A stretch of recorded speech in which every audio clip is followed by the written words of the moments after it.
बिस्मिल्लाहिर्रहमानिर्रहीम। अस्सलाम वालेकुम नाज़रीन, आप देख रहे हैं द लास्ट आवर। मैं हूँ यासिर रशीद और मेरे साथ हैं सीनियर सहाफ़ी राना मोहम्मद अजीम साहब। नाज़रीन, मुल्की सियासत में जंतर मंतर जादू टोने की सियासत से हट के क्या आवाम की भलाई के लिए पाकिस्तान तहरीक इंसाफ के पास कोई मरबूत हिकमत अमली है? आने वाले दिनों में क्या मुनज़्ज़म मनसूबा बंदी के तहत पार्टी के अंदर जो इख्तलाफात हैं वो ख़त्म हो सकेंगे? क्या मुनज़्ज़म मनसूबा बंदी के तहत अपोजिशन का जो बयानिया है उसको रद्द करके अवाम को सहूलियात मुहैया की जा सकेंगी? ये एक बुनियादी इशू है। यही मसाइल दरपेश हैं पाकिस्तान तहरीक इंसाफ की हुकूमत को। तो पाकिस्तान तहरीक इंसाफ की हुकूमत के पास इसका हल क्या है? राना साहब की तरफ बढ़ते हैं। राना साहब, नाराज लोगों का दोबारा से मुत्तहिद होना, इख्तलाफात का ख़त्म होना, मुल्की मसाइल का हल होना, इसके लिए पाकिस्तान तहरीक इंसाफ के पास कुंजी क्या है?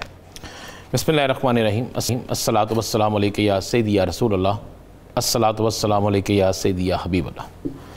या से पहले तो आपने एक आगाज़ में एक फ़िक्रा कह दिया, जंतर मंतर। देखिए, तहरीक इंसाफ, ये आप मरियम ने आज एक लफ्ज़ इस्तेमाल किया है, ना यह मेरा लफ्ज़ है ना आपका लफ्ज़ है, ना हम कहते हैं कि हुकूमत को जंतर मंतर करती है। देखिए, एक तो क्लियर कर दें अपने नाज़रीन को, हम बिल्कुल ये क्लियर कर दें कि ये हमारा नहीं, ये आज मरियम नवाज़ ने बड़ा सख्त से अल्फाज इस्तेमाल किए जो नहीं करने चाहिए थे, और ये हमारे ना अल्फाज हैं ना हम इस्तेमाल करते हैं। हम तो तनकीदी और दोनों पहलुओं पे इस्लाह के हवाले से बात करते हैं। देखिए यार सर, मेरे पास इतला ये है कि तहरीक इंसाफ को अब ये महसूस हो गया है कि तहरीक इंसाफ के अंदर जो चल रहा था, तहरीक इंसाफ के अंदर जो ग्रुपिंग चल रही थी, तहरीक इंसाफ के अंदर जो आपस के इख्तलाफात थे, उन इख्तलाफात और अब महंगाई, इन दोनों को मिलाकर तहरीक इंसाफ को शदीद नुकसान पहुँच रहा है।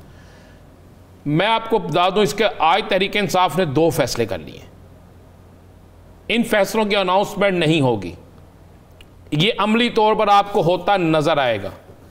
एक तो तहरीक इंसाफ अपने नाराज साथियों को मनाकर दोबारा उनको अहम जिम्मेदारियां दे रही है। सही। ये नहीं मैं कहता कि वजारतें दे रही हैं, उन्हें मनाकर उनकी इज्जत और एहतराम दोबारा दिया जा रहा है, जिस पे नंबर 1 जहांगीर तरीन है। ये जो कल जहांगीर तरीन ने अपने शहर में कहा है ना कि मैं सियासत छोड़ नहीं रहा, दोबारा सियासत शुरू कर रहा हूँ, बल्कि सियासत ही जारी रखूँगा और PTI के ही साथ रहूँगा। तो मेरे पास इतला ये है कि इससे पहले एक मुलाकात में किसी ने इन्हें पैगाम पहुँचा दिया कि आप कल भी बाइसे एहतराम थे, मोहतरम थे, आप भी मोहतरम हैं, और आइंदा ये मैं आपको बता दूँ चंद दिन में उनकी उन तमाम अहम अफराद से मुलाकात हो जाएगी या सर, जिनसे उनके गिले शिकवे। राना साहब, एक सवाल है, मुश्किल हालात में हर कोई बाइसे एहतराम क्यों हो जाता? इस पाकिस्तान की सियासत की, बल्कि दुनिया की सियासत में यही है, ये पूरी दुनिया की सियासत में है। देखिए, एक चीज़ तो आप ज़हन में रखिएगा, कोई एक सियासी जमात मुझे बता दें जो मुश्किल वक्त में उसके लिए वो इवन कारकुन मोहतरम हो जाते हैं। ये तो मैं नाम ले रहा हूँ ना बड़े लोगों के, कि जिनके हाथ में जोड़ तोड़ है, जो हुकूमतें बनाने तोड़ने में रोल अदा कर सकते हैं, जो लाने ले जाने में रोल अदा करते हैं। तो आम कारकुन जो है वो मुश्किल हालात में बड़ा मोहतरम हो जाता है, उसके लिए बड़ी इज्जत की जगह हो जाती है। और ये पाकिस्तान की पूरी दुनिया की सियासत में ऐसा ही है। तो इसको अगर हम ये कहें कि क्यों है, क्यों इसलिए है कि हमेशा याद ही बुरे वक्त में आती है, अच्छे वक्त में तो याद आती नहीं। अच्छे वक्त में आपके साथी वो होते हैं जो कभी आपका साथी नहीं होते। क्या सर, आप मैं 1 मिनट की एक मिसाल दे दूँ। आप इलेक्शन लड़ते हैं ना, इलेक्शन जीतते हैं जिस वक्त, तो जो जिंदाबाद जीवे जीवे के नारे लगाने वाले होते हैं ना, उनकी तादाद आपके वोटों की तादाद से ज्यादा होती है। बस अगर आप 2000 वोट लेकर जीतते हैं तो जीतने का जुलूस 3000 वोटर अफराद का होता है, और जिन्होंने वोट दिए होते हैं वो 10% आपके साथ जुलूस में होते हैं, 90% बेचारे पीछे खड़े होकर देख रहे होते हैं, घरों में बैठे होते हैं। तो ये इसी तरह चलता है। एक तो मैं आपको बता रहा हूँ, ये बड़ी खबर है, तहरीक इंसाफ के 5 नाराज अफराद जो हैं, बड़े 5 नाराज, एक अदलग लाहौर से, एक लोधरा से, और बाकी जो है उनके साथी हैं, ये दोबारा अगले चंद दिनों में आप देखेंगे PTI के अंदर इस तरह होंगे जिस तरह पहले वाली पोजीशन पे थे। इनका एहतराम, इनके मामलात, ये सारा कुछ इनको इनको बाख्तियार कर दिया जाएगा। लेकिन एक सवाल ये भी है, अगर पुराने रुफका को वापस ला के ओहदों पर बराजमान करने के बाद, मैं कह रहा हूं कुछ लोगों को ओहदे नहीं दिए जाएंगे, लेकिन उनके पास अगर वापस राब्ते भी बहाल कर लिए जाते हैं, हम सिर्फ राब्तों की बात कर रहे हैं, राब्ते भी बहाल कर लिए जाते हैं तो अवामी तौर पर इंपैक्ट क्या पड़ेगा? कोई इंपैक्ट, मुझे एक बात बताएं, अवाम को इससे गर्ज नहीं है। एक या सर मुझे इस मुल्क के अवाम को गर्ज है सस्ती रोटी, सस्ता खाना, सस्ता है पेट्रोल, ये जो इलाज की सहूलतें सस्ती हों, मजदूरी मिले, लोगों के घरों में 3 टाइम चूल्हा जले, बच्चों की तालीम हो, ये अवाम का मसला है। कौन किससे लड़के कहाँ चला गया, ये अवाम का इशू नहीं है। ये इशू है जमातों के अंदर लोगों का, ये इशू है एक सियासी जमात का दूसरी सियासी जमात पर तनकीद करने का। ये है अवाम के सामने, अगर अवाम के सामने जाना हो तो ये अपने तमाम जो इनके मंशूर होते हैं, जो इनके वादे होते हैं, उस पर अमल ना करें, नहीं करते। या सर पीटीआई के अंदर ये हो रहा है। दूसरा, पीटीआई के अंदर आज फैसला होके गया, बल्कि अहकामात जारी हो गए कि अब पीटीआई के जो वर्कर्स हैं उनको ज़्यादा, और उनका वर्कर्स की तरफ भी आ जाए, वर्कर्स और अहदेदार, इनको भी इज्जत मिलना शुरू हो गई है और इनको इख्तियार दे दिया गया है। मेरे पास इस मोबाइल में कुछ ऐसे नोटिफिकेशन हैं या ऐसी चीज़ें हैं कि मैं, जब मुझे ये इतला मिली कि ऐसा हो रहा है तो मैंने चेक किया तो पता चला कि अब बाकायदा सरकारी अफसरान 19वें ग्रेड के हों, 16वें ग्रेड के हों, 17वें ग्रेड के हों, उनका उस वक्त फौरी तबादला किया जा रहा है कि जब अगर पीटीआई का कोई रहनुमा, मैं नहीं कह रहा एमएनए, मैं नहीं कह रहा एमपीए, रहनुमा भी मकामी जो है वो कहता है जनाब ये काम नहीं कर रहा, उसे फारिग करो, दूसरे को लाओ, जिसको ये कहते हैं, ताकि इनके कारकुन चार्ज हो सके और चार्ज होने के बाद वो काम कर सकें। लेकिन ये है इनकी हिकमत अमली, ये हिकमत अमली नई जो इन्होंने बनाई है। लेकिन इस हिकमत अमली से आपका कारकुन तो चार्ज हो जाएगा, इस हिकमत अमली से आपके पास वो जो बड़े बड़े नाम हैं दोबारा आपके साथ तो आ जाएंगे, लेकिन अवामी रद्द-ए-अमल, अवामी वोट बैंक जो है वो महंगाई के ख़त्म होने से आना है, वो अवाम को रिलीफ मिलने से आना है, और ये सब कुछ उस वक्त तक नहीं हो सकता। आज एक दोबारा ये डिस्कस हुआ कि क्यों नहीं हो रहा, पता चला जी, बल्कि मैं आपको मज़े वाली बात बताऊं, ये कहा गया कि जनाब तगड़े हैं मुखालिफिन, सियासी मुखालिफिन तगड़े हैं, ये लफ्ज़ क्या, उनका क्या मतलब? उन्होंने कहा जी जो अहम अफराद हैं मुख्तलिफ अदारों में, ब्यूरोक्रेसी में, ये ब्यूरोक्रेसी की बात हुई और पुलिस की भी बात हुई। उन्होंने कहा जनाब वो हमें तो लिफ्ट नहीं कराते, वो सारा जोर जो उनका है वो दूसरी तरफ होता है। बल्कि उन्होंने एक जगह कहा कि एक डीपीओ नारोवाल का जिक्र कर दिया उन्होंने कहा डीपीओ नारोवाल नए लगाए गए हैं, वो वहाँ पर हमारे लोगों को तंग कर रहे हैं और मुस्लिम लीग नून के लोगों को सपोर्ट कर रहे हैं। ये मैं नहीं, ये उन्होंने कहा।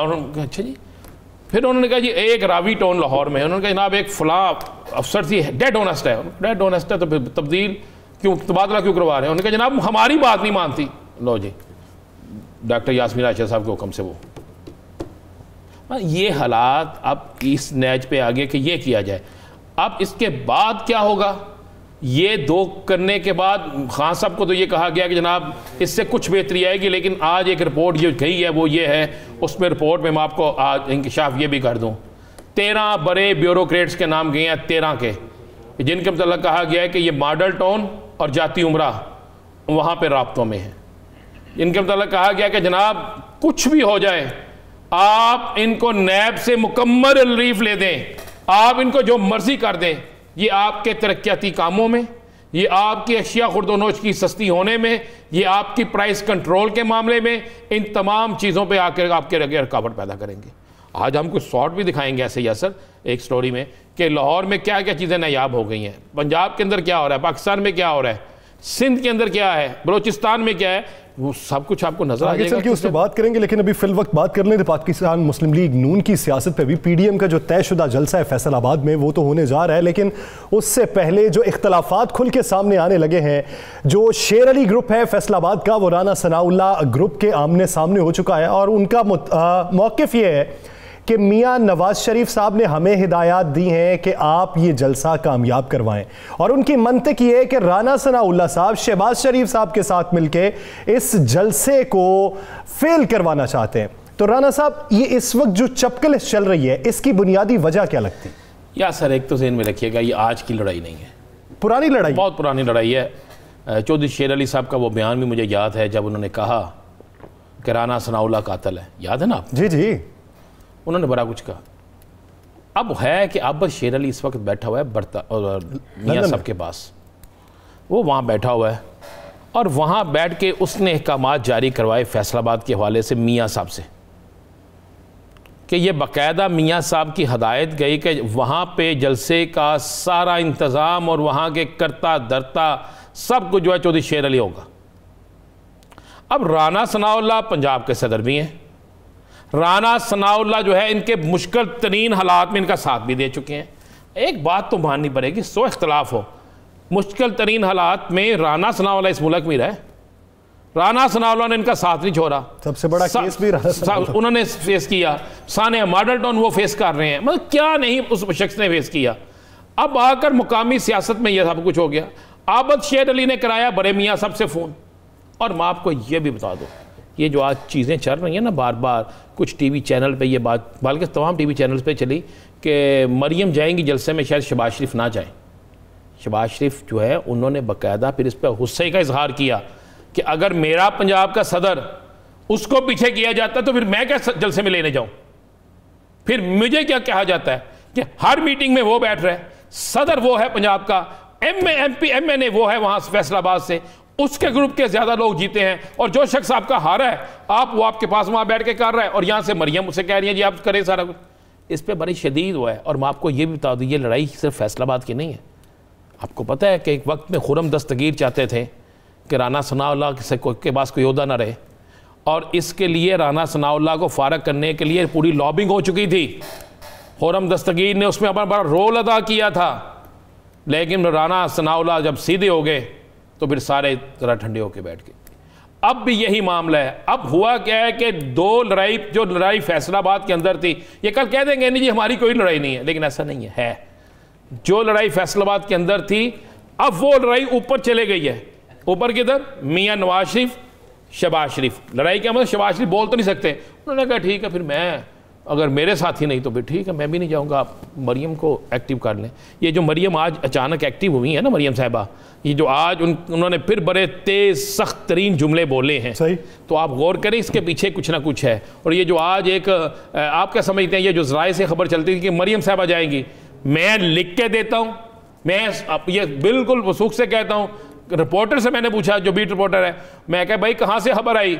उन्होंने कहा खबर वहीं से ही जहाँ से आती है। मैं क्या मतलब? उन्होंने कहा उन्होंने खुद क्या खबर दे, यानी खबर खुद फीड करवाई गई, इख्तलाफात खुद अयां करवाए गए। लेकिन अब देखना यह है कि पाकिस्तान, मैं बता देता हूँ आपको बड़ी एक आखिरी जरा सुन लीजिएगा यासर, कि इस लड़ाई में मुस्लिम लीग नून, पहले ऊपर नून शीन आ रहा था ना, अब इस जलसे में हुकूमत के ख़िलाफ़ तो शायद कुछ हो ना हो, लेकिन नून लीग की उस दिन वहाँ पे लड़ाई का ख़तरा है। आपसी हाँ जी, राना सनाउल्लाह ग्रुप चाहता है कि स्टेज उसके पास हो, चौधरी शेर अली ने कह दिया है, ग्रुप ने कह दिया स्टेज हमारे पास होगा। अब वहाँ पर दोनों में से स्टेज किसके पास होगा, इस पर चाहे कायदीन इन्हें बिठा के जो मर्जी कर लें, आप उस जलसे में देख लीजिएगा क्या हो। देखते हैं सियासी दंगल का नतीजा क्या निकलता है। नाज़रीन, दीगर सियासी मंजरनामे पर बात करेंगे एक शॉर्ट बाद। Stay with us.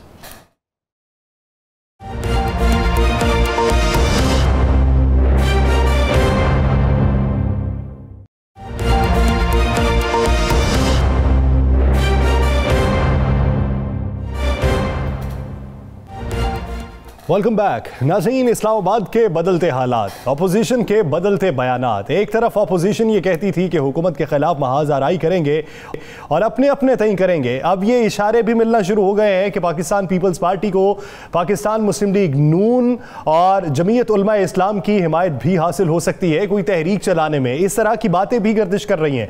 तो आने वाले दिनों में क्या PDM का प्लेटफॉर्म फिर से मुत्तहिद होने जा रहा है, या फिर ये अभी सिर्फ सियासी बयानात है? इसी पर बात करने के लिए हमें ज्वाइन किया पाकिस्तान मुस्लिम लीग नून के सीनियर रहनुमा कैसर अहमद शेख साहब ने। शेख साहब, बहुत शुक्रिया आपके वक्त का। शेख साहब, पाकिस्तान मुस्लिम लीग नून से बहुत से तहफ़्फ़ुज़ात मौलाना फजलुर रहमान को भी मौजूदा हालात में है। क्या समझते हैं कि आने वाले दिनों में जिस तरह के मुल्की हालात हैं, मुत्तहिदा अपोजिशन का प्लेटफॉर्म दोबारा से बहाल हो सकता है? बिस्मिल्लाहिर्रहमानिर्रहीम। राना अज़ीम साहब, आपने बड़ा अच्छा सवाल किया है। यासर साहब जी, यासर देखिए साहब जो हालात चल रहे हैं, जिस तरह यासर साहब का, यासर रशीद साहब, आपने बहुत अच्छा सवाल किया। तो जिस तरह के हालात चल रहे हैं आवाम के, आम लोगों के, इससे बदतर तो हालात हो नहीं सकते। कोई चीज़ भी तो बाज़ार में अवेलेबल नहीं है और दिन ब दिन डॉलर का रेट ऊंचा हो रहा है और हमारी इंपोर्ट जो है वो एक्सपोर्ट से 3 गुना हो रही है। और उसके अलावा नए टैक्स लगाने के लिए IMF कह रहा है कि और टैक्स लगाओ, आप महंगाई करो, यानी बिजली का रेट भी बढ़ाओ और ड्यूटियाँ भी लगाओ और सेल टैक्स भी बढ़ाओ। तो ये तमाम चीज़ें, और स्टॉक एक्सचेंज आपने देखा कि पिछले कोई 3 हफ्ते में कोई 1200 अरब रुपए का लोगों को नुकसान हो गया सिर्फ 3 हफ्ते में स्टॉक एक्सचेंज का। और डॉलर जो है वो 3 महीने में कोई 15 रुपए के करीब बढ़ गया। तो ये हालात इस तरह जा रहे हैं जैसे कोई हुकूमत ही नहीं है, पता ही नहीं चलता कि क्या हो रहा है। तो इस तरह तो हम सारी पार्टियां लाजमी तौर पे ये हालात ही क्रिएट हो रहे हैं कि सब लोग इकट्ठे हों और इस हुकूमत को चलता करें जल्द से जल्द। इस हुकूमत को, इस हुकूमत के बाद ना मैनेजमेंट है कि हुकूमत को चलता करे, सारी पार्टियां इकट्ठी हों। तो मैं चाहूँगा ज़रा, आज आपके लीडर हैं, मियाँ साहब की साहबजादी हैं, मुस्लिम लीग नून की नायब सदर हैं और सब कुछ उन्हीं का ही चलता है। वो तो चाहती नहीं कि यह हुकूमत जाए। वो तो उन्होंने तो आज वाजे कह दिया है कि हम इनको सियासी शहीद नहीं होने देंगे। और जो चीज़ें आप कह रहे हैं महंगाई, उनमें से एक बात भी नहीं कि मैं चाहूँगा ज़रा मरियम साहबा का आप पहले शॉर्ट सुन लें कि मरियम साहबा तो चाहती नहीं कि इमरान खान साहब की हुकूमत ख़त्म हो। वो कहते हैं हम इन्हें सियासी शहीद नहीं होने देंगे। ज़रा वो सुन लें, फिर उसके बाद फैसला करेंगे।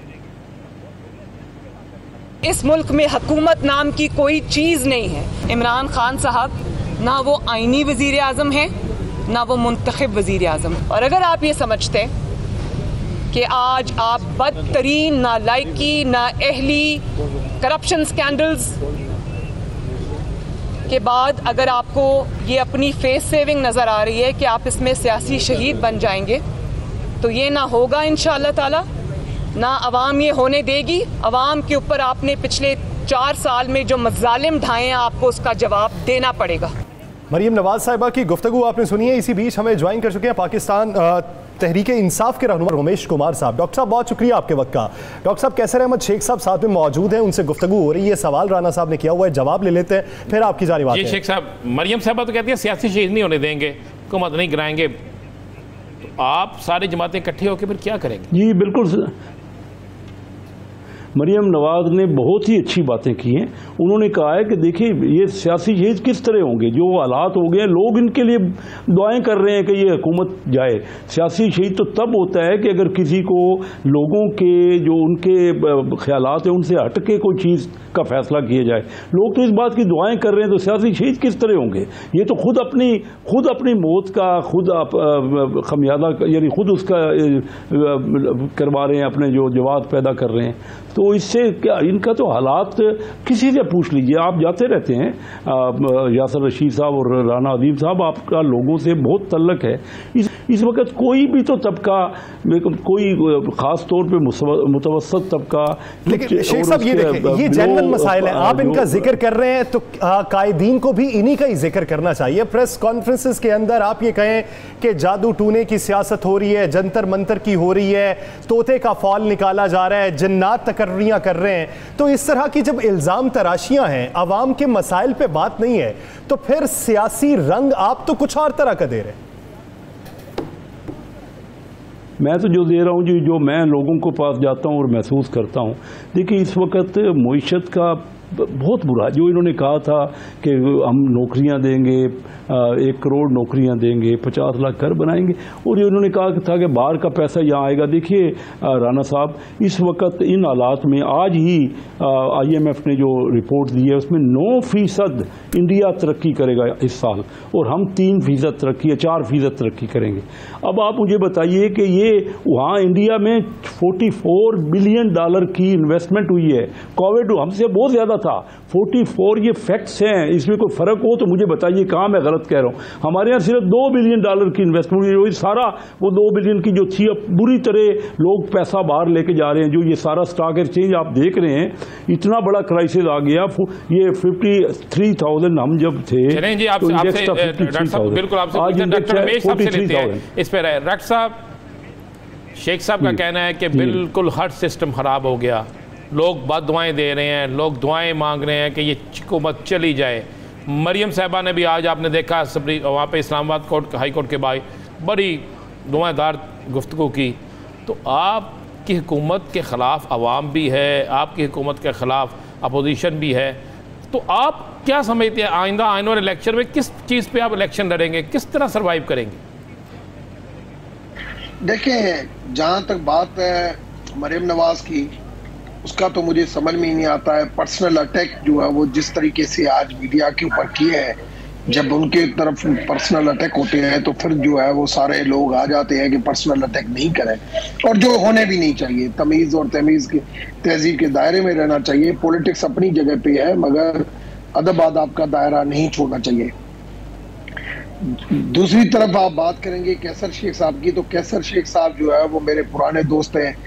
लास्ट में भी जब फाइनेंस कमेटी में हम इकट्ठे थे, अभी भी लास्ट में भी हमेशा यही कैसर करते थे कि पाकिस्तान की आइडियल सिचुएशन हो। उस वक्त नून लीग की हुकूमत थी और उस वक्त भी कैसर शेख साहब यही बातें करता था। ऐसा डार जो कहता था कि आप गवर्नमेंट में रहते हुए ये क्यों बातें करती हैं। तो ये इश्यूज हैं, पाकिस्तान की आइडियल सिचुएशन नहीं है। अगर हम पाकिस्तान को पाकिस्तान के हालात जो भारत का कसूर, आप अगर पीटीआई की 3 साल गवर्नमेंट के ऊपर देंगे, मसाइल का सामना है, राब्ता दोबारा से बहाल करते हैं। इसी पे कमेंट्स मैं शेख साहब के भी ले लूं। शेख साहब, कुछ हद तक डॉक्टर रमेश कुमार साहब ने आपकी तारीफ की है कि जब आप ही की जमात का दौरे हुकूमत था तो आपने तब भी पॉलिसीज़ के खिलाफ बोला कि ये पॉलिसीज़ नासाजगार हैं पाकिस्तान के हालात को देखते हुए। तो आप क्या समझते हैं कि इन मौजूदा हालात के अंदर अपोजिशन को कितना इदराक है कि हुकूमत कितने मुश्किल में गुजर रही है? देखिए राना साहब, अगर हमने इस मुल्क को आगे बढ़ाना है ना, तो ऐसे लोगों को हम जो मुइशत समझते हैं, जो कि कारोबार से मुंसलिक होते हैं, लेकिन डॉक्टर रमेश कुमार तो बड़े आला ज़र्फ़ के आदमी हैं ना, कि वो मेरी, हालांकि हम अपोजिशन में बैठे हैं एक दूसरे के साथ, वो मेरी एक अच्छी बात कर रहे हैं। क्योंकि देखिए, मैंने कभी हमेशा पाकिस्तान की बात की। हम देखिए, हमारा आज से कोई 1990 में हमारी करेंसी इंडिया से ऊपर थी, हमारा ज़्यादा मजबूत थी करेंसी। आज इंडिया 74 रुपीज़ का डॉलर है और हमारा 171 रुपये का डॉलर है। हमने क्या किया ये 30 सालों में? इसमें मुख्तलिफ हुकूमतें आई, इसमें फौजी हुकूमतें भी आई, इसमें सिविल हुकूमतें भी आई।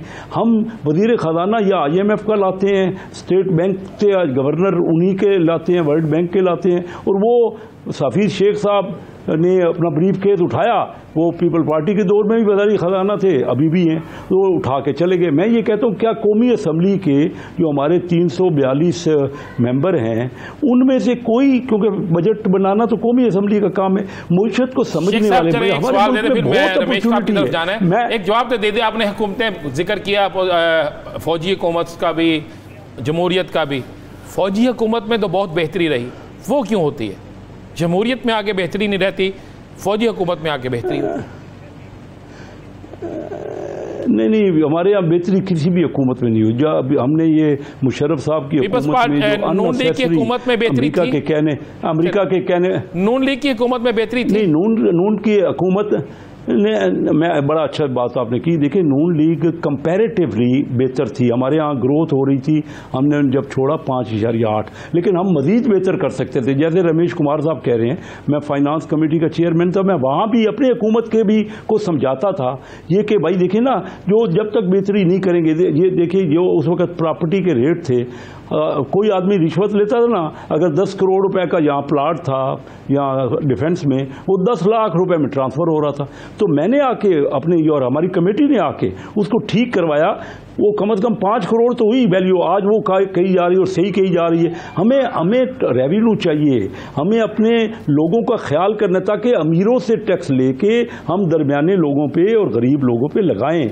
हम सिर्फ ये जो एहसास के जो प्रोग्राम है, एहसास के, सिर्फ इससे नहीं गरीबों को बांट सकते। हमें तो उनकी आमदन में इजाफा करना है, वो तरतीब देना है, कानून साजी ऐसी करनी है जिससे अवामी फलाह के फैसले किए जा सकें। डॉक्टर साहब, जिस तरह जिक्र कर रहे हैं शेख साहब कि इस वक्त डॉलर की ऊंची उड़ान है, महंगाई उरूज पर है, आईएमएफ की आउटलुक रिपोर्ट का वो जिक्र कर रहे हैं, तो आपकी हुकूमत को क्या दिखाई दे रहा है कि आने वाले दिनों में क्या आईएमएफ की आउटलुक रिपोर्ट गलत हो जाएगी और ये हुकूमत कुछ बदले में उससे आगे का डिलीवर कर पाएगी? देखिए, मैं हमेशा फैक्ट्स एंड फिगर के साथ और सही बात करता हूं कि पाकिस्तान के ऊपर हमेशा इंटरनेशनल इन्फ्लुएंस रहा है और इंटरनेशनल इन्फ्लुएंस जो है वो हमेशा अपने मर्जी के फैसले पाकिस्तान से कराता है। ये वाहिद गवर्नमेंट है जो पाकिस्तान के स्टेट के ऊपर खेलना नहीं चाहती है। किसको नहीं पता कि फेटफ के अंदर इतनी पॉइंट्स 27 अगर एजेंडा पूरी हो जाए कि एजेंडा की वजह से फेटफ लटका रहा है। किसको नहीं पता कि आईएमएफ के हवाले से पाकिस्तान के अंदर क्या कुछ हमने नहीं किया है, सब पता है। मगर आपको पता है कि इस मर्तबा पहली मर्तबा ऐसे हुआ है कि एक सुपर पावर को डू मोर के लिए जवाब दिया गया है कि हम अब पाकिस्तान के मफाद में फैसले करेंगे, तो उसके लिए आपको तैयार रहना चाहिए। और मैंने ये बातें जब शौकत तरीन आया, मैंने अपनी पार्लियामेंट्री पार्टी में भी बात की थी, असेंबली में बात की थी, कमेटी में भी बात की थी कि जो ग्रोथ लेवल पॉलिसी जो थी उसके ऊपर जो शौकत तरीन साहब जा रहे हैं, हमारा करंट अकाउंट डेफिसिट बढ़ेगा, हमारे डॉलर के ऊपर प्रेशर बढ़ेगा। अफगानिस्तान की अगर सूरत अगर अमेरिका को वहां से अगर इस तरीके से वापस जाना होगा, आपने अगर डू मोर के लिए जवाब दिया, आपके ऊपर ये प्रेशर, सारी चीजें आएंगी। ये चीजें सारी पता थी। मगर मैं आज भी आपको बताता हूं कि मैंने चाणक्य जी को पढ़ा हुआ है अर्थशास्त्र। जब भी ऐसे बोल्ड और ब्लंट डिसीजन आप करते हैं मुल्क की मफाद के दायरे में रहते हुए, तो उसके लिए आपको टाइम बिंग तकलीफें होती हैं, मगर उसका नतीजा जो है वो अच्छा निकलता है। सवाल ये है कि नतीजा कितने अरसे में निकलेगा, उसके लिए कितने साल इंतजार करना होगा और कितने साल महंगाई की ये स्पाइक मजीद ऊपर भी जा सकती है। मैं डॉक्टर साहब इसका जवाब लूंगा, लेकिन यहाँ पे मुझे एक ब्रेक लेना है। ब्रेक वापस आते हैं, इस इशू को यहीं से डिस्कस करेंगे। नाज़रीन, स्टे विद अस।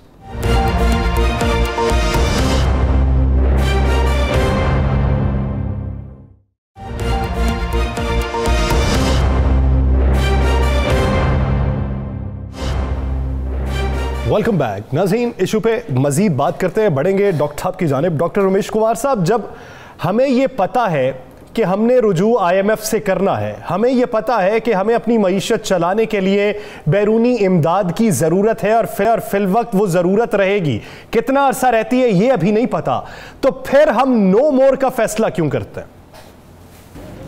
बहुत अच्छा क्वेश्चन पूछा है। देखिए, मेरी बहुत ज्यादा रिसर्च है फॉरेन पॉलिसी के ऊपर, डिफेंस पॉलिसी के ऊपर और फाइनेंस के ऊपर, और तीनों कमेटीज का मैं मेंबर हूं। मैंने इसके ऊपर काफी रिसर्च की है, अर्थशास्त्र पढ़ा हुआ है। मैं समझता हूं कि पहली मर्तबा पाकिस्तान के जो फैसले किए जा रहे हैं, पाकिस्तान की जो स्ट्रेटेजिक जो पोजीशन है, एक बराबरी की लेवल के ऊपर किए जा रहे हैं। पाकिस्तान को इतना अंदर से कमजोर बनाया गया था, पाकिस्तान का इमेज इतना इंटरनेशनली बनाया गया था कि हर वक्त यही महसूस होता था कि पाकिस्तान को हम जैसे कहेंगे वैसे होगा। आज भी और भी हम मजबूत हो सकते थे, और भी मजबूत, मैं उसके ऊपर भी आऊंगा, मगर आज कम से कम हमने अपनी पोजीशन एक जो वाजे की है। ये आपको टेम्पररी प्रेशर जरूर आएंगे, मगर हमारे अलावा उनके पास भी कोई हल नहीं है। आपको हफ्ता, 10 दिन, 15 दिन, 1 महीना, आईएमएफ, फेटफ, आपको जीएसपी प्लस, सारे आपको प्रेशर आएंगे, मगर आप सबकी मजबूरी है। अगर बिल्कुल अगर आपको बाय बाय कहा जाता है तो आपकी जरूर आपको तकलीफ होगी। महीने की जगह पे आप 5 महीने तकलीफ से गुजारेंगे, मगर 5 महीने के बाद जो आपकी एक पॉलिसी जो वाज़ेह होगी, वो पॉलिसी आपको और ज्यादा मजबूत करेगी, जिसके कोई चांस नहीं है। चांस ये है कि सुपर पावर का भी, चाहे इंडिया, इसराइल और लंदन के साथ उसका एक कंसोर्शियम हो, मगर वो भी हमारे बगैर नहीं चल सकता। ये प्रेशर में इसी में जरा कैसे शेख साहब से बात करते हैं। शेख साहब, आप क्या समझते हैं रमेश कुमार साहब ने जिस तरह कहा कि रमेश कुमार साहब ने कहा कि डू मोर का नारा जो है पाकिस्तान के लिए था, आप समझते हैं कि ये नारा मुस्लिम लीग भी ना लगा सकी, पीपल्स पार्टी भी ना लगा सकी, तो पाकिस्तान के लिए अगर ये नारे के बाद कोई तकलीफ उठाना पड़ती है तो क्या ये बेहतर नहीं?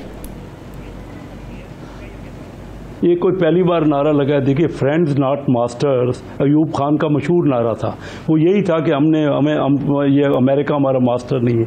74 साल हो गए, आप आवाम को कब तक समझाते रहेंगे? अमीर तर हो रहा है, यहाँ सारा बोझ जो है गरीब पे और मुतवस्सत तबके पे पड़ रहा है।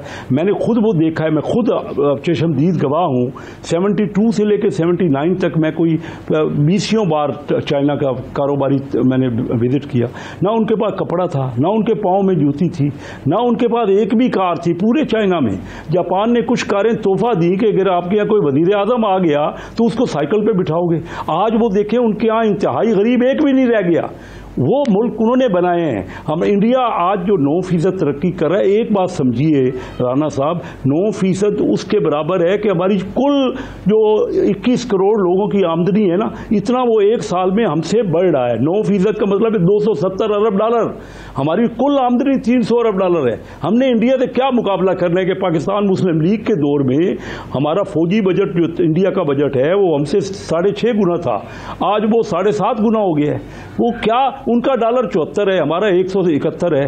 अब बांग्लादेश जो है वो डॉलर 90 के करीब, लगभग 85-90 है, एग्जैक्ट मेरे सामने नहीं। तो आप अंदाजा, हम कहाँ तक लोगों को समझाते रहेंगे कि कुर्बानियां दो और आगे बेहतर हो जाएगा? कहाँ तक समझाएंगे? 171 तक डॉलर चला गया, नीचे आएगा तो क्या जब पाकिस्तान तहरीक इंसाफ ने हुकूमत संभाली थी उस गिराफ तक आ जाएगा? महंगाई अगर नीचे आएगी तो क्या उस गिराफ तक आ जाएगी जब हुकूमत मिली? पेट्रोल नीचे आएगा तो कितना आएगा?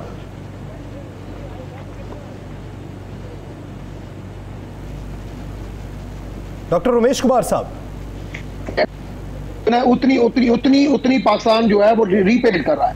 तो पहली चीज तो ये है कि कोई इस गवर्नमेंट कोई जो है ना ऐसे फिजूल खर्चे नहीं कर रही है जिसकी वजह से पाकिस्तान की इकोनॉमी का बोझ जो हो रहा है वो कोई इस गवर्नमेंट के मिसमैनेजमेंट की वजह से। पहली तो ये चीज नहीं है। एक्सपोर्ट भी बढ़ी है, इंपोर्ट भी बढ़ी है, मगर साथ आपकी रेमिटेंस भी बढ़ी है। रही बात डॉलर की, मैं जो एक्सपेक्ट कर रहा हूं कि 15 तारीख के बाद जैसे IMF की तरफ से अच्छी खबर होगी, आपको नेक्स्ट वीक के अंदर कम से कम 4-5 रुपए जो है वो डॉलर आपको कम होता हुआ नजर आएगा। और मैं समझता हूं कि इससे ज्यादा अगर कम होता है तो एक्सपोर्ट के ऊपर असर पड़ेगा, ये यहां तक रहेगा।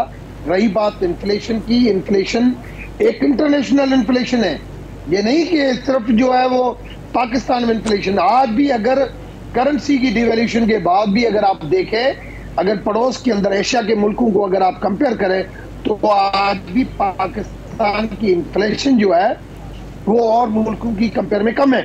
मगर जब आप डॉलर में उसको कंपेयर करते हैं, उसकी लोकल करेंसी में कंपेयर करते हैं, तो वहां पे वो चलिए रमेश साहब, ये तो बता दें, आप बड़े अहम रहनुमा हैं PTI के अंदर, कबीना के इजलासों में भी बैठते हैं, पार्लियामानी पार्टी के इजलासों में बैठते हैं। पेट्रोल की कीमत 2 दिन बाद पेट्रोल पंप गिरा रहे हैं कि नहीं गिरा रहे? मेरे ख्याल में जो इंटरनेशनल प्राइसेस हैं उसके मुताबिक गिरना चाहिए, और ये सब्सिडियां देना ये अब कम से कम नहीं होना चाहिए। और एक खजाने यानी अवाम को आप एक और ईद मिलादुन्नबी पे अवाम को जो तोहफा देंगे वो महंगे पेट्रोल का देंगे।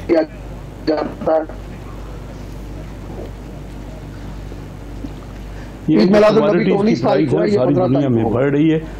शेख साहब, आप कितना एग्री करते हैं? बड़े बिजनेसमैन भी हैं आप, आपका वसी तजर्बा भी है स्टेट के ऊपर भी और बैनुल अक़वामी सतह पे मईशत के ऊपर भी। हुकूमत का ये जवाब कि बैनुल अक़वामी सतह पे महंगाई बढ़ रही है तो पाकिस्तान में कोई अनोखी नहीं बढ़ रही, तेल की कीमतें बढ़ रही हैं तो कोई अनोखी नहीं बढ़ रही, आप इस पर क्या राय रखते हैं? ये तो सही है, जो कीमतें बढ़ी वो बढ़ रही हैं, लेकिन डॉलर 120 से 180 तो 100 हमारे यहाँ 71 तो हमारे यहाँ हुआ है ना। ये जो डॉलर 50% बढ़ गया है ये उनके यहाँ तो नहीं बढ़ा ना।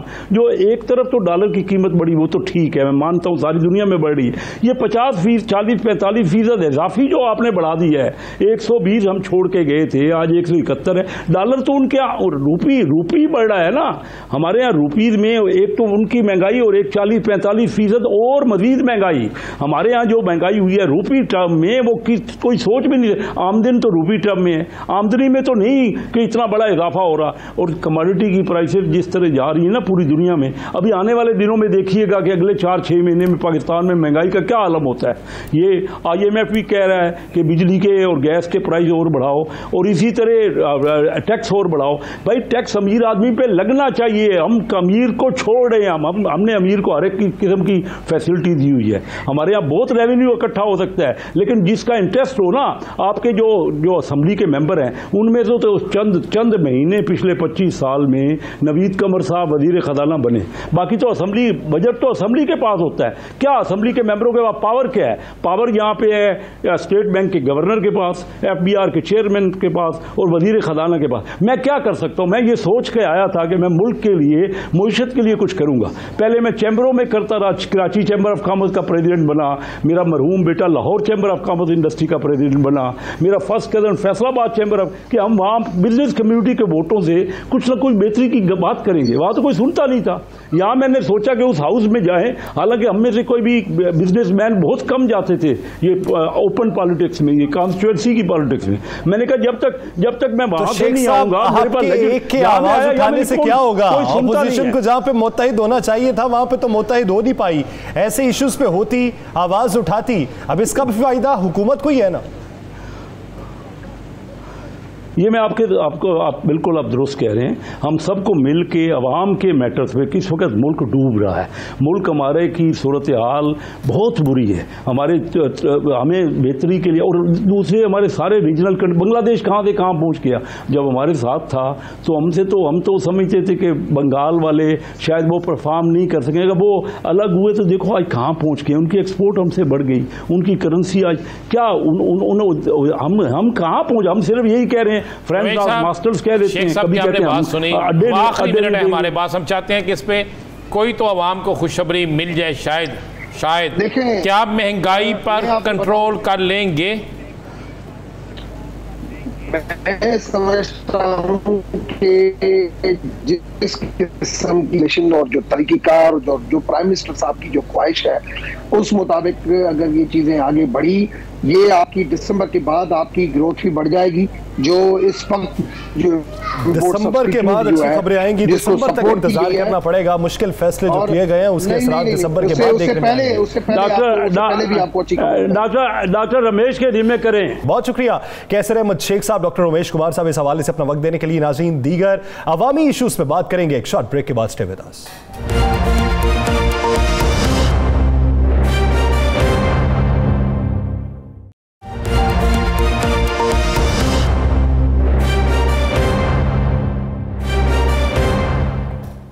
Welcome back. नाज़रीन, कोरोना के बाद डेंगू के वार भी तेज होते जा रहे हैं। एक तरफ आटे का बहरान भी है, दूसरी जानिब महंगाई का तूफान भी है, अवाम परेशान है, हुकूमत के पास मंतकी जवाबात हैं, तो अवाम का पुरसाने हाल कौन होगा? क्या बीमारियां ही ले डूबेंगी? क्या महंगाई के तूफान तले अवाम दब जाएंगे? अवाम के पास बेहतर हल के लिए और हुक्मरानों के पास अवाम को सहूलियात देने के लिए वो एक कुलिया कौन सा है जो दोनों जानिब से सामने आए तो बेहतरी के असबाब पैदा हो सकते हैं? राना साहब की तरफ बढ़ेंगे। राना साहब, कोरोना को देखा जाए तो कोरोना ने जितनी तबाही मचाई थी उसके बाद अब डेंगू वबा का सामना है। हुकूमत के पास जो जवाब हैं वो इस डेंगू के फैलाव के हवाले से या इसकी रोकथाम के हवाले से कितने मददगार है? कोई मददगार नहीं है जी, बिल्कुल झूठ है। आज आप गौर करें, पूरे पाकिस्तान में है डेंगू, लेकिन पंजाब कहाँ पहुँच गया डेंगू में? खासकर लाहौर, पिंडी, इस्लामाबाद, ये कहाँ पहुँच गए? जितने पूरे पंजाब में केस हैं उतने उसमें से 50% केस तो लाहौर के हैं जनाब। आज लाहौर का एक अस्पताल टीचिंग अस्पताल ऐसा नहीं है जिसमें बेड मौजूद हो। कितने डेंगू के मरीज आप अंदाजा लगा लें। एक्सपो सेंटर जिसे आपने कोरोना के लिए बनाया, वहां पे आपने वैक्सीनेशन सेंटर जहां बनाया वहां पे आपने डेंगू के मरीजों को रखना शुरू कर दिया, वहां पे भी आज पता चला कि मच्छर थे। ये हुकूमत की नाअहली है। आप मुझे बताएं, उस दिन हमारे पास हुकूमत पंजाब के तर्जमान क्या कह रहे थे जी? हम स्प्रे कर रहे हैं, सब किधर कर रहे हैं, कहां पे हो रहा है? उनका मानना यह है कि हॉट स्पॉट्स जो हैं हम उसकी निशानदही के बाद वहां पे स्प्रे कर रहे हैं, कुली तौर पे हम नहीं कर रहे। या सर, आज मैं लाहौर का बेहतरीन नाका है डिफेंस, उन साइड पे गया तो पता चला कि एक अस्पताल भी ऐसा नहीं है जिसमें मरीज नहीं है। पता चला, मैंने लोगों से पूछा, उन्होंने कहा जी हमारे तो स्प्रे आए नहीं, हमारे इलाके में तो आए नहीं। आपके इलाके में है कोई स्प्रे करने वाला? नहीं। किसी जगह आपने देखा है? नहीं। कोई ऐसी जगह कुछ 5-6 माह पहले क्या आपको देखा डेंगू के हवाले से, कि डेंगू से बचाव के हवाले से कोई लाहौर शहर में बैनर नजर आया, आगाही मुहिम नजर आई, किसी जगह कोई चीज़ नजर आई आपको? इसलिए नजर नहीं आई कि हुकूमत की इस पर तवज्जो ही नहीं है। आज शहर के सबसे बड़े जो मसाइल है ना वो डेंगू है। लोग बेचारे मर रहे हैं, अमवात हो रही हैं। बहुत से अमवात वो हैं जो प्राइवेट अस्पतालों में हो रही है, जिसका हुकूमत के पास इंदराज ही नहीं है। सरकारी अस्पतालों का तो इंदराज मौजूद है, प्राइवेट अस्पतालों का इंदराज ही नहीं है। क्या हो रहा है? लोग आज भी लाहौर शहर में, पिंडी में, आप बाकी शहरों में चेक करें, मेडिसिन गायब होना शुरू हो गई है, माफिया वो भी सरगर्म हो गया है और हुकूमत ठंडी सांस ले रही है। यहाँ पर महकमा हेल्थ हो गए या कोई हो जाए, कोई शक नहीं डॉक्टर यास्मीन राशिद बीमारी के बावजूद बेइंतहा काम करती है। नीचे क्या हो रहा है? सेक्रेटरी हेल्थ क्या कर रहा है? नीचे बाकी लोग क्या कर रहे हैं?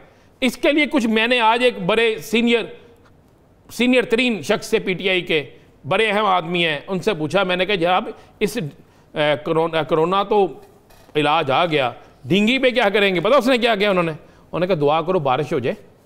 पंजाबी मुझे इसने कहा राना अजीम दुआ कर बारिश हो जाए, सर्दी आई है तो आप ही डेंगू खत्म हो जाए। Good one. अंदाजा लगाएं, ये बिल्कुल अल्लाह ही नहीं करना है, इन्होंने कुछ नहीं करना। आप उसके डेंगू के लिए मैं तो कह रहा हूं, खुद इनकी रिपोर्ट है कि टीचिंग अस्पतालों में बेड नहीं है, प्राइवेट अस्पतालों में जगह नहीं है, एक एक घर में 7-7 लोग मरीज हैं, मेडिसिन नायाब है, हर चीज महंगी हो गई है। इनको पता ही कोई नहीं है। पहले हम कोरोना से डरते रहे, अब हम डेंगू से डर रहे हैं। इसके बाद कोई और बीमारी आ जाएगी और हुक्मरान क्या कहते हैं? दुआ करें जनाब बारिश हो जाए, सर्दी आ जाए, और सर्दी आ जाएगी तो ये सब कुछ खत्म हो जाएगा। ये है इनके पास एक मंतक, इसके अलावा कोई नहीं है। दूसरा, आप इसी आ जाएं जरा, कितने दावे किए इन्होंने।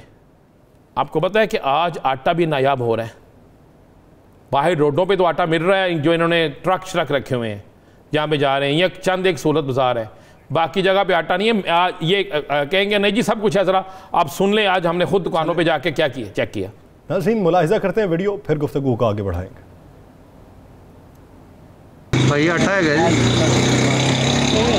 हाँ जी की गल, आटा शार्ट होया कि महंगा हो रहा है, की वजह मिल क्यों नहीं रहा? बेटे आटा अंकल शार्ट हुआ, आटा शार्ट हो गया, आटा शार्ट हुआ है आज की रात। भाई आटा दे देना, आटा नहीं हुआ भाई, आटा फिनिश हुआ, शार्ट है आटा, अभी नहीं आया। राना साहब ये वजूहात क्या हैं? हुकूमत के पास इसका जवाब क्या? देखिए जी, ये हुकूमत के पास इसका मैंने उसी तरह था, हुकूमत के पास वही जवाब होगा, नहीं जी आटा मौजूद है, ये दुकानदार हैं जनाब, अभी चले जाएं जाके चेक कर लें, ये दुकानदार हैं सारे जिनसे हमने पूछा है, उन्होंने कहा जी आटा है नहीं। मैंने फिर एक दुकानदार से कहा, मैं कहा भाई क्यों नहीं आटा? उसने कहा जी फ्लोर मिल्स वाले जो हैं, एसोसिएशन जो है, या फ्लोर मिल्स वाले जो हैं, या दूसरे जो हैं, वो पहले अगर हमें 60 बोरियां देते थे, अब कुछ दिनों से वो हड़ताल की तरफ जा रहे थे तो हमें 20 बोरियां मिलना शुरू हो गई, और सुना है को रेट बढ़ रहा है, 90 रुपये बढ़ रहा है, तो फिर हमने भी अभी लेना छोड़ दिया है। मतलब बहुत से दुकानदारों ने तो स्टोर कर लिया होगा ना कि जनाब रेट बढ़ रहा तो फिर महंगा बेचेंगे। अब एक आम आदमी नहीं सहूलत बाजार जा सकता। पहले तो सहूलत बाजार के जायजा ले लेना, है कितने दावे होते हैं, सहूलत बाजार नहीं जा सकता। आपके गवर्नर सिंध में टीवी पे बैठ के कहते हैं कि कराची में आटा नायाब है, तो पंजाब में किधर है? वो कहते हैं जी सिंध के लोगों से सिंध हुकूमत ज्यादती कर रही है, तो ये आटा क्या मरियम नवाज शरीफ ने छुपा दिया है? डेंगू क्या मौलाना फजलुर रहमान लेके आए हैं? भाई ये तो आपके काम है ना, आपके बस में है, हमने तो दिखा दिया सारा। चाइना स्कीम चले जाएं जरा, वहां पे गंदगी देख लें, ये टाउनशिप आपके पास, वहां चले जाए गंदगी देख लें, जरा पिंडी में आ जाए वहां पे हालात देख लें। कहां है आपके महकमे, कहां है आपकी सफाई के महकमे, कहां है ये स्प्रे करने वाले? किसको नहीं पता था कि डेंगू, देखें ये एक बाकायदा, जब मियां शहबाज शरीफ का दौर था डेंगू बड़ा अरूज पे आया, उसके बाद कुछ स्लो होना शुरू, आपको याद है अगले साल, उसके अगले साल फिर स्लो, फिर तेज हुआ, फिर स्लो, फिर उन्होंने कहा कि इतने साल बाद डेंगू मजीद तेज होगा। ये सबको ये पता था, तो इसका इंतजार क्यों नहीं किया गया? आटा मार्केट से गायब होना है, इसका क्यों नहीं किया गया? कौन पूछेगा? प्राइस कंट्रोल कमेटियां किधर हैं? अरकान असेंबली किधर है? वज़रा किधर हैं? ये यासर सिर्फ एक आवाम को खिलाया जा रहा है। यहाँ पे गंदगी, बू और रोटी नहीं मिलेगी तो आटे से मरेंगे लोग, आटा नहीं मिलेगा तो रोटी से मरेंगे ना, रोटी होगी, फिर ये रोटी भी महंगी हो जाएगी। गंदगी, बू और ताफुन में पलता हुआ ये डेंगी मच्छर अवाम के लिए वबाले जान बना हुआ है, तो हुकूमत के पास इसकी तरजीहात में बेशुमार मंतके हैं, बेशुमार मिसालें हैं कि अवाम को किस तरीके से राम किया जाएगा। लेकिन सवाल ये है कि अवाम को राम करने के लिए कोई बुनियादी काम भी होने चाहिए। नाज़रीन, द लास्ट स्टार से मुझे अजीम साहब को दीजिए इजाज़त। अल्लाह निगहबान।